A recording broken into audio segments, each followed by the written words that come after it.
Happy Halloween, baby! It's Mr. 90s adult film star Eric in the building, just coming off set. So let's talk about Halloween, the hottest day of the year. First order of business was getting some key information from the lads that pulled last night. As an adult film star, I always want some information from the boys that pull, that way I can improve my game. Am I kidding? I don't know. This might just be Halloween, or this might be the real me. You'll never find out. That's what an adult film star does. They keep you guessing non-stop. That's why the girls love them. According to Mr. Andrew Leonard, if you want to keep a girl, you gotta keep her guessing. You gotta be mysterious. That's advice from Mr. Andrew Leonard. Unfortunately, I can't go too much into deal about how the lads pulled what they did, because that's their business. I'm not gonna intrude and give that type of information away. But it seems like they were pretty proud of themselves. Good for them.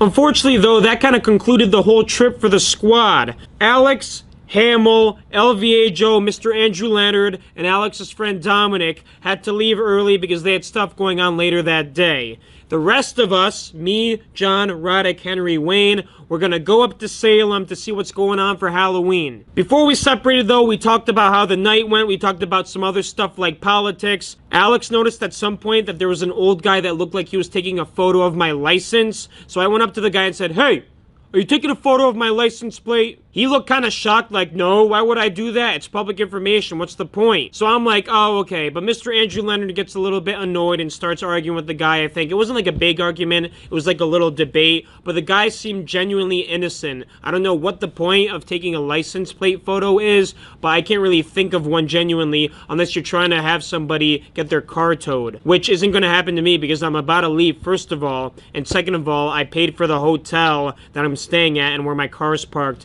Plus, the information was given to the hotel owner. So I ain't stressing. We dabbed up the boys, separated from him, and it was time to get some food for our little squad. You know what you can never go wrong with? Chinese food. Even at 12 p.m. on a Sunday, Chinese food hits. I don't know any time when Chinese food doesn't hit. Maybe right after you eat Chinese food and you're too full. So Wayne and I started Googling some places, and I came across one called Lobster Wok. Yup, lobster the animal, wok the frying pan. That word, then that word. If you ever ask questions about why a Chinese place is called the way it is, don't even ask. It's just random names. You won't even get an answer from Wayne because he's always confused too. As a matter of fact, Wayne finds Chinese restaurant names hilarious. There was one called China Rainbow down the road, and he was laughing at that one hysterically. Every time we drive by Chinese places with Wayne in the car too, he reads the name and he starts dying of laughter because it doesn't make any sense. If Lobster Wok was to make any sense, then maybe that would be cool, but there's no way Lobster Wok can make any sense.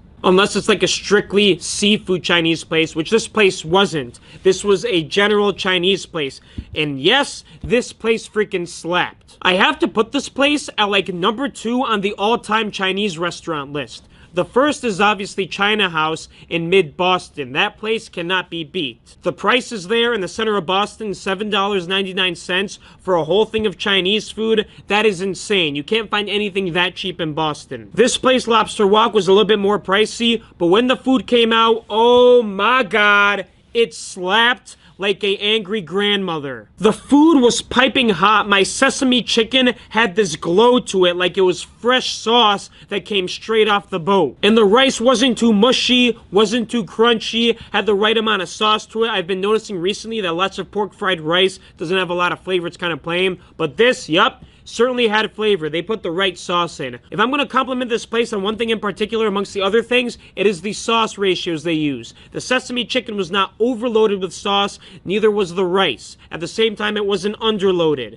It was a perfect combination. And you know what? Everybody else agreed. We even got to eat outside. There was like a little patio next to this Chinese place that was shared with some other businesses like Starbucks, and we just ate there. The day was beautiful. The sun was shining. It was still hot out, so I was down to eat outside. Wayne got some authentic Chinese food that I've never seen before. It was like a gowumpki looking thing, so rice and meat wrapped inside a leaf, and apparently they steam it to make it hot and cooked. So I tried some of that and it tasted really good. I didn't think it was going to be good, but Wayne's got a good taste in food. I trust the man. Boy, I tell you though, that Chinese freaking hit. As soon as I got in the car, I fell asleep, took a nap. I wasn't even awake when they stopped to get some water at the gas station. I really could have used the water too because I was thirsty AF. Eventually, we got to our destination, Salem. According to a lot of people I talked to, the traffic's going to be super bad going into Salem. it was not that bad. I think people over-exaggerate a lot. If anybody's ever telling you you shouldn't go somewhere because of the traffic, do not listen to them. Traffic is an excuse. If you want to experience something that's super busy, just go to it. Risk your car, risk waiting. You might as well just do it. If you don't like it, don't go again, but you gotta experience life. You can't let traffic hold you back. Just like this whole driving situation between people. If your friends aren't gonna drive their cars places because they don't want to spend gas money or put wear and tear on their car, screw it. Either drive yourself or find new friends. I hate the excuse, I don't want to drive my car. It's just so silly. The purpose of a car is to go places. I can't really emphasize that enough. There's people across the world that would die to have a car, and I'm telling you, if those poor people in other countries got a car and they got a license for free, they would travel across the country. Granted, they have the right money for it, but they would travel all across the country, use up that car just so they could live life. Yeah, but back to Salem. Salem was like a whole Halloween festival. There was people walking around in costumes, there was stores open that were having deals, there was museums having shows going on, there was street performers, there was food, there was an information booth. We didn't really participate in any of the paid stuff. That's not why we were there. We were just there to experience what's going on and look at the costumes, look at the people. If we were to spend money on all the museums, we would rack up like a $200, $300 check. And I read one of the museum signs, you had to pay like $25 for a 15-minute show. Worth it? Maybe. But 15 minutes, I'd rather just walk around and look at stuff going on. There's some street performers playing drums. There's this one guy on the drums that was really freaking good. Respect to him. Eventually, we made it to a lighthouse that was near a boat dock. We went to the lighthouse to touch it and to look in the water. We found a duck that was like fishing for fish to eat, and we watched that for a little bit. There's something about watching ducks in the water that's amazing. If you're a mother, you're a father, you should definitely take your kids to the local pond to feed the ducks. There's something about the connection that goes on between a baby and a duck that I think spurs emotional development. I think it develops like a baby's care for animals. They make this connection in their brain like, wow, if I throw this piece of bread onto the ground, this duck is gonna come towards me. But let's see what this bread is all about. Yum, yum, yum, yum, yum. Wow, this bread tastes good. That must be food. Oh my gosh, ducks eat food, I eat food. As a matter of fact, we eat the same food. You know what that means?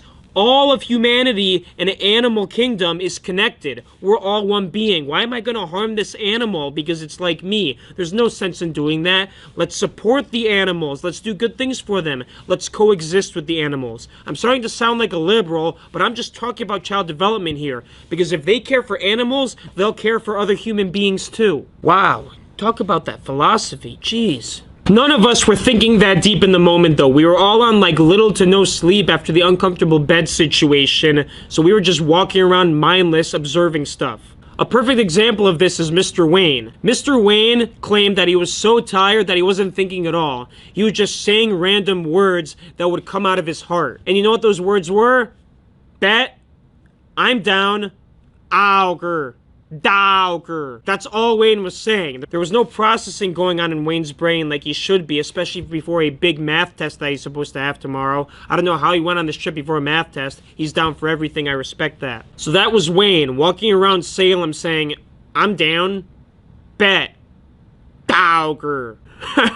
If you've never witnessed that before, I highly recommend you get Wayne on no sleep and just watch how he acts. It's kind of like a spectacle. Not much else happened in Salem besides we walked around the cemetery thing where there was some tombstones and people were throwing quarters on the tombstones. I don't know why they want money on the tombstones. It's like throwing stuff at a stripper. I think it's kind of dehumanizing. If you're throwing money at a witch, it's kind of like throwing money at a stripper, which means they're not real human beings. They're objects to be observed. And that's what witches were in the past. They were observed at the stake. The people watched them burn for entertainment. Yes, I am comparing a witch to a stripper. I digress. Let's just get to what happened next. We went back to the car. I really had to pee. I was going to try to pee in the woods, but there was people like flying drones and stuff, so I wasn't going to risk them seeing my pee-pee. So I just hopped in the car and I waited till we found a gas station because we had to fill up gas anyway. We went to Cumbies. The boys paid me for gas. I appreciated that. And then we were on our way home. On the way, we bumped some music, At one point, I got the idea, hey, let's play Henry's favorite band, Code Orange.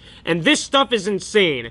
If you listened to heavy metal before, well, this is like heavy iron metal. It is crazy hard. The guy's screaming. I have no idea what he's saying. Henry claims he doesn't know either. And it is kind of like powerful to my ears. For some reason, though, I don't know why it hits, but it hits. It makes you feel different inside. It makes you feel like you gotta go crazy in this world, like you only gotta live once and live your life quick. Anything could happen tomorrow, so you just gotta live today. Maybe it's because I associate heavy metal music with death, and when I'm thinking about death, I think, damn, I gotta do some stuff before I die. We played this heavy metal music for like 45 minutes. We even played it when we dropped Wayne off at Cheesecake Factory so he could get some cheesecake for his mom. And there were people outside the car looking at us because we had it on full blast. Henry and I didn't care, though. I kind of looked at the people, gave them the short, like, shake of the head, and they were cool with it. One guy tried to walk by and act cool and start dancing like he was dancing to rap music.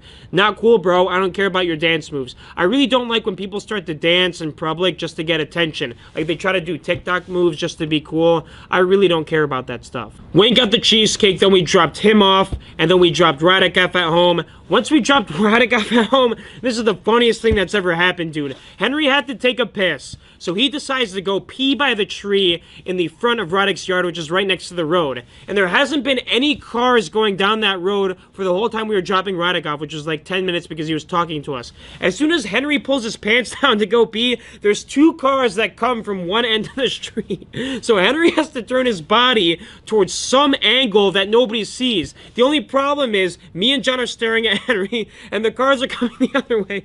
So Henry starts to rotate his body around, and he's doing like a merry-go-round with his piss flying around in circles, and eventually he just stops caring and lets the cars see it. I'm pretty sure the cars saw his pee-pee because the headlights were flashing at him. I bet they loved what they saw because they've never seen that type of thing before. I've never seen anyone peeing on the side of the road with their pee-pee facing me. I wouldn't look at it, but would it be funny? Hell yeah. Watching Henry was funny. Imagine like one of those rotating sprinklers. That's what Henry looked like. You couldn't see his pee-pee in the shadow, but you could see the stream coming out. And then when the stream came out in the air and it hit the ground, it started steaming. Like there was smoke coming up off the ground in a cemetery. Maybe Henry was summoning some ghost on Halloween. I don't know. Am I the ghost? Maybe. Is Hugh Hefner alive? I don't know. But if Hugh Hefner's dead, he summoned me. I'm Hugh Hefner for Halloween.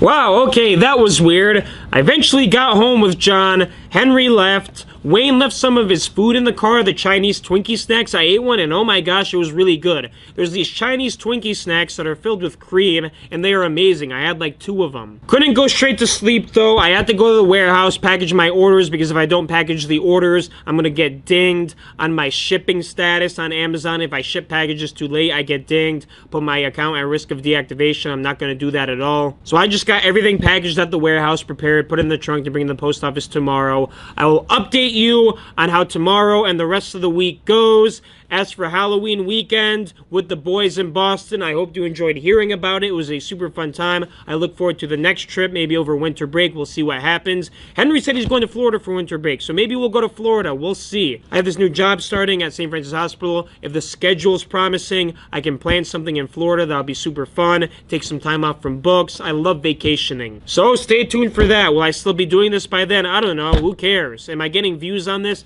I don't know. Who cares? It's just fun for me. All right, peace.